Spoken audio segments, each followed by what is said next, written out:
एक बात बताएं, आज मैं इंडिया की नहीं, अच्छा एक बात बताएं, आज इंडिया के एमईए के स्पोक्स पर्सन जयसवाल साहब को सुन रहा था। वो कह रहे थे कि हम बंगालियों को निकाल रहे हैं जो इलीगल है वहां पे ना। करेक्ट, ठीक है।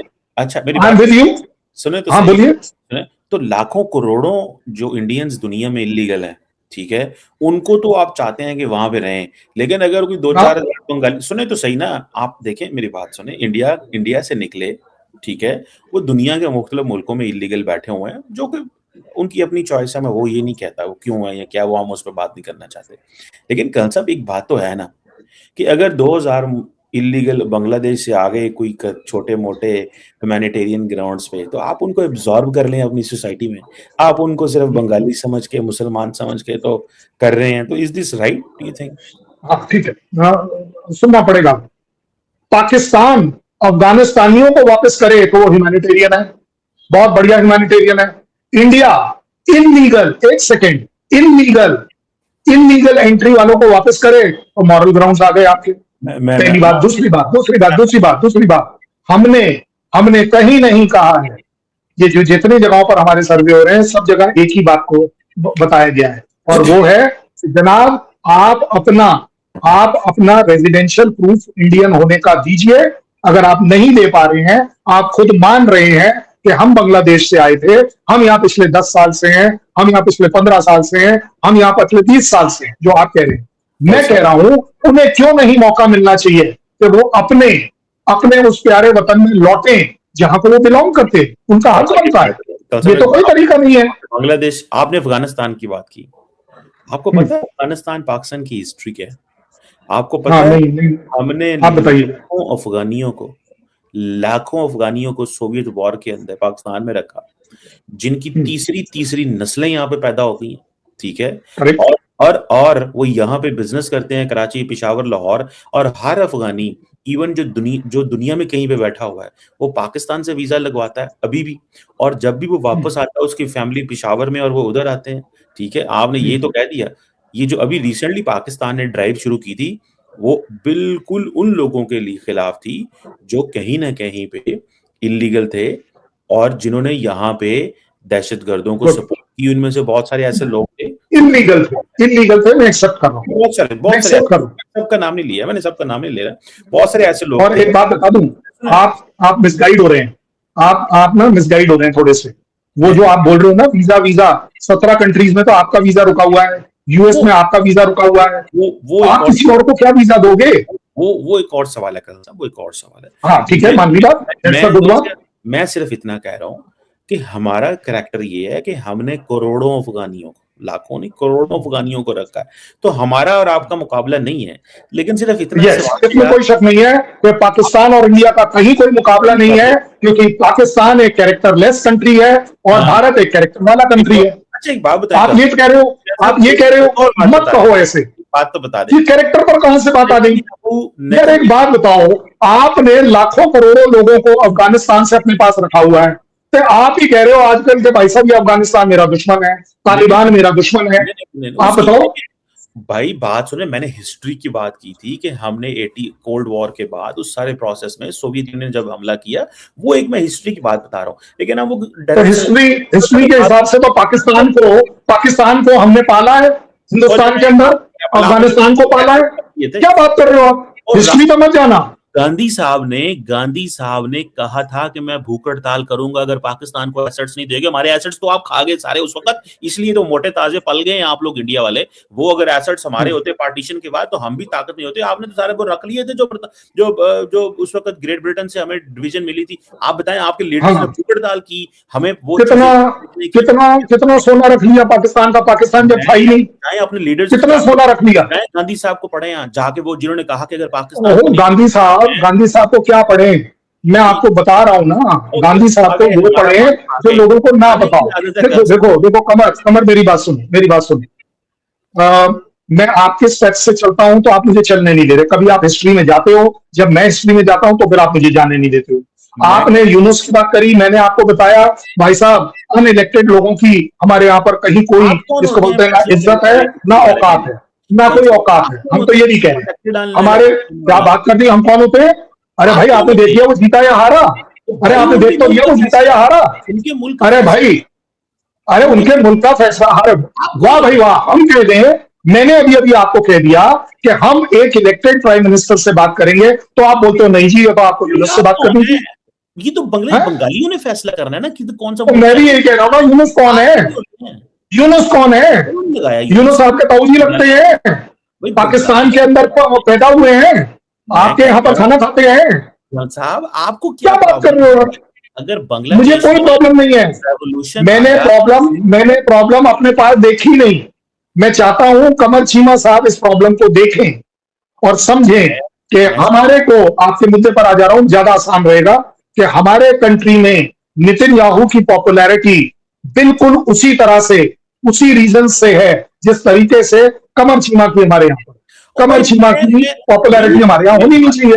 मैंने कोई क्राइम्स किए हैं, मैंने कोई जेनोसाइड किया हुआ, मैंने कोई तो आपको लग रहा है, तो आपको लग रहा है उसमें जो जहां, एक सेकंड, वो जो काम उसने करे हैं, आपने कभी ये देखा? बोलिएगा अभी, गूगल खोल कर देखिए, 1 मिनट। वेस्ट बैंक में जहां जहां उन्होंने ऑक्यूपाई करा है, क्या इंडिया ने उनके फेवर में वोट किया है?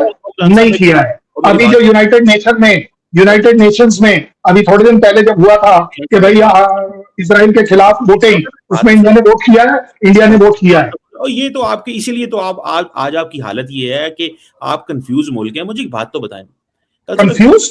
मेरी बात तो सुनो, सवाल बड़ा हम बताने लगा हूं। तो यार अगर कंफ्यूज है तो फिर नेतन्याहू का सवाल ही क्यों पूछ रहे हो? मैं वही बताने लगा। कंफ्यूज तो आप हैं। 1 मिनट, कंफ्यूज आप इसलिए हैं, आपका इजराइल से कोई लेना देना नहीं। आपके लिए वो कंट्री, आपका वो कंट्री सडनली इंपॉर्टेंस में इसलिए आ गया है, आपके लिए सडनली इंपॉर्टेंस में इसलिए आ गया है क्योंकि प्रेसिडेंट ऑफ यूएसए ने बोल दिया अब्राहम अकॉर्ड, इसी ने आपके चुपड़े पता नहीं क्यों। कल साहब एक बात बताएं, हम कातल और मकतूल दोनों के साथ नहीं है। आप कातिल के साथ भी हैं, मकतूल के साथ भी हैं। Very good, okay, no problems, no problems. क्या इस शो में बैठकर कमर चीमा ये बोलेगा कि हर कातिल के कमर चीमा खिलाफ है? बोल दे एक बार। मैंने जो बात कर रहा हूँ वो पैलेस्टाइन इजराइल के रेफरेंस से बात कर रहा हूँ, उसी के बारे में बात करूंगा, उसके अलावा नहीं करूंगा। जॉर्डन में जो 25,000 लोग मारे गए, जो जॉर्डन में किसने 25,000 लोग टिका दिए, उसके बारे में बात नहीं करूंगा। मैं उस पर भी आ जाता हूँ। कल साहब एक बात, जब प्राइम मिनिस्टर मोदी गए थे फरवरी में और जाके नेतन्याहू के से कहा, वो जो गए थे बेसिकली जफियां डाली, बेसिकली तो वो अमेरिका के अंदर इजरायली लॉबी को पैगाम दिया जा रहा था कि भाई हमें जो इस वक्त अमेरिकन एडमिनिस्ट्रेशन साइडलाइन कर रही है, हम आपके पार्टनर हैं। जो भी नेतन्याहू ने क्राइम्स अगेंस्ट ह्यूमैनिटी किए हैं गाजा के अंदर, हम उस पर आपकी मोहर लगानी है, हम आपके पार्टनर हैं। मैं सिर्फ ये सवाल पूछना चाहता हूं कि क्या इंडिया अपने आप को जो लार्जेस्ट डेमोक्रेसी कहता है, इतना नीचे गिर गया कि a person who is wanted in more than 50 और 100 कंट्रीज इन द वर्ल्ड, आप उस पे जाके मोहर और ठप्पा लगाते हैं और कहते हैं कि भाई हम आपके साथ खड़े हैं। आपकी फॉरेन पॉलिसी है क्या? आप तो अपने आप को नॉन वायलेंट कहते हैं, आप तो कहते हैं जी हम उसमें, लेकिन जिसने वायलेंस की हदें खड़े दी, आप उसके ऊपर मोहरें लगा रहे हैं। अमेरिका में जाके लॉबी के पीछे पड़े हुए हैं कि या खुदारा हमें बचा ले। मैं तो ये सिर्फ इतना, मुझे गर्व है मेरे इंडिया की कोई फॉरेन पॉलिसी तो है, पाकिस्तान की तरह नॉन पॉलिसी तो नहीं है, लोन वाली पॉलिसी तो नहीं है, एड वाली पॉलिसी तो नहीं है, किसी के यहाँ पर गोद में बैठकर लंच खाने की पैसे तो नहीं है। आपने मुझे बोला मेरा 1 मिनट, मेरा लेवल जो नीचे गिरा है, मैं मानता हूँ मेरा लेवल काफी नीचे है। नहीं, मैं आप सवाल का जवाब दे रहा हूँ ना। आपने कहा है भाई कि हमारा लेवल जो है वो नीचे गिरा है, यस, लेकिन मेरा लेवल उस गिरने के बाद भी कहाँ है? आप कभी सपने में उतना ऊपर नहीं देख पाएंगे, कभी सोच नहीं पाएंगे। जिस तरीके मैं, आप मेरे को जवाब देने वाले थे जॉर्डन पर, 25,000 लोगों को मारने वाला बंदा जो है वो किस कंट्री को बिलोंग करता है? मैं तो कल साहब देखिए, बात सुनो, क्लियर हो कि आप खड़े हुए कातिल के साथ, हम खड़े हैं मकतूल के साथ। आपने जाके वहां पे जो पोजीशन ली, ठीक है, उसको दुनिया ने देखा। मैं तो कहता हूं आपकी चॉइस है, वो आपके मुल्क की चॉइस है। दुनिया में 192 मुल्क हैं, कभी नेतन्याहू ने ये नहीं कहा कि मुझे किसी मुल्क में पसंद किया। उसने कहा 400 मिलियन मेरे फॉलोअर हैं वहां पे, ठीक है। वो सारे जारी बात है जो फॉलोअर हैं, उसका क्या कमाल क्या है कि आपके यहाँ इतने फॉलोअर हैं? मतलब आपकी वो अगर जो इसलिए है, सुनिए बाकी सुनिए है सुनिए, कुछ अब कमाल आपका है, एक ही कमाल है, मैं कमाल, मैं वो आपको एक कमाल है। बड़ा अच्छा एनालिसिस दे रहा हूं। जो जो 7 अक्टूबर को उनके साथ हुआ था, उसकी उसकी सबसे बड़ी जो दुख है, वो हम देख पाए, वो आप नहीं देख पाए। क्योंकि जो टेररिज्म करता है ना, उसको दुख नहीं दिखते। जो टेररिज्म सहता है, अब उसे दिखता है कि दूसरों, आपके यहाँ चाहे वो जाफर एक्सप्रेस हो चाहे दूसरी एक्सप्रेस हो, अगर 2 आदमी भी मरते हैं और टेररिज्म से मरते हैं तो दुख हमें होता है। कोई नहीं होता, मैं आपको ये बता दूं। आपका ना फॉरेन आपने ऑफिस पता नहीं कभी कैसे कंडम बोल नहीं दिया। करता, आप आपका फॉरेन आप, ऑफिस आप कंडम नहीं लोग, करता, आपका मैं इसीलिए तो बोल रहा हूं। फॉरेन मैं ऑफिस कंडम इसीलिए नहीं बोल रहा करता, हूं। आपका फॉरेन नहीं ऑफिस क्यों, कंडम अरे नहीं फिर वही करता। वाली बात, फिर वही वाली बात, आप तो मेरे अपने शो पर कंडेम नहीं करते। किसको? आप बता दीजिए, आपने 7 अक्टूबर का इसराइल के अंदर जो घातक अटैक हुआ था, वो 1.5 साल के आप बच्चे मैं को सोच क्या रही कर थी, रहा था वो आदमी। आप एक मेरा मिनट सुन लो, सुनो अब सुनो सुन सुनो लो, सुनो अब सुनने सुनो की बारी है। वो सुनो 1.5 साल के बच्चे के साथ क्या कर रहा था, वो सुनो सुनो मरी हुई औरत को क्या आपने कर रहा था, वो बड़ी आपने इंसानियत थी। देखा नहीं है, आपने मेरा इसलिए स्टेटमेंट इंडिया देखता है नहीं नेतन्याहू की तरफ कि ये है बंदा जो उस टेररिज्म के जवाब देना जानता है। दोस्तों, कमर चीमा ने कहा कि दुनिया में कई देशों में भारतीय भी अवैध रूप से रहते हैं, इसलिए भारत को बांग्लादेश से आए अवैध लोगों के खिलाफ इतनी सख्ती नहीं करनी चाहिए। लेकिन अगर कोई भारतीय अमेरिका में अवैध रूप से पकड़ा जाता है, तो क्या अमेरिका उसे नागरिकता दे देता है? नहीं। अगर कोई भारतीय ब्रिटेन में अवैध रूप से रह रहा हो, तो क्या ब्रिटेन कहता है कि चलो कोई बात नहीं, यहीं रह जाओ? नहीं।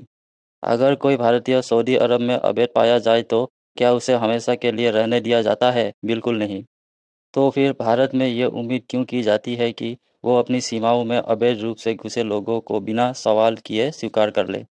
हर देश का पहला कर्तव्य अपने नागरिक के प्रति होता है। सीमा की सुरक्षा करना, नागरिकता की रक्षा करना और कानून लागू करना किसी भी सरकार की जिम्मेदारी होती है। अगर कोई व्यक्ति कानूनी तरीके से आता है, वीज़ा लेकर आता है, नियमों का पालन करता है, तो उसका मामला अलग है। लेकिन अगर कोई अवैध तरीके से सीमा पार करके आता है, तो फिर कानून अपना काम करेगा। दूसरी बात, कमर चीमा साहब ने पाकिस्तान द्वारा अफगान शरणार्थियों को दशकों तक रहने की बात कही।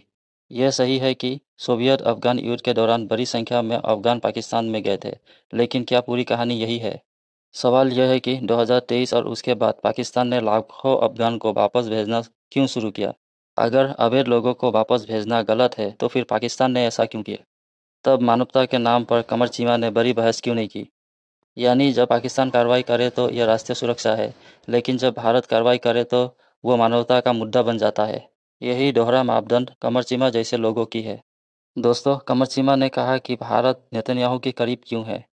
क्योंकि यहाँ एक बात समझनी होगी। भारत और इजरायल का रिश्ता किसी एक नेता पर आधारित नहीं है। यह रिश्ता रक्षा, तकनीक, कृषि, साइबर सुरक्षा और आतंकवाद विरोधी सहयोग पर आधारित है। भारत अपनी विदेश नीति किसी टीवी डिबेट या सोशल मीडिया के हिसाब से नहीं चलाता। भारत अपने राष्ट्रीय हितों के हिसाब से फैसले लेता है।